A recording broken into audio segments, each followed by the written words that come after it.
Hello everyone, good morning. So, ito yung update ng phone ko. Hindi dapat ako mag-upload or mag-video today kaso may problema yung cellphone ko. It's Samsung A71. So, may white line siya dito sa left side. And ganito na naman yung issue niya.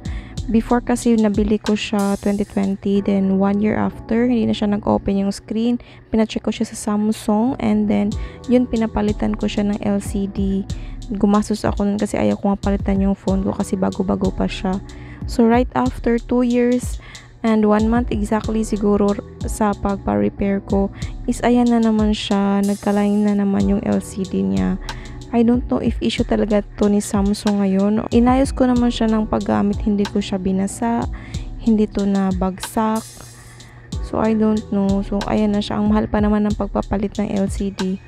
Doon talaga sa Samsung na center. So I'm so sad sa nangyari sa cellphone ko.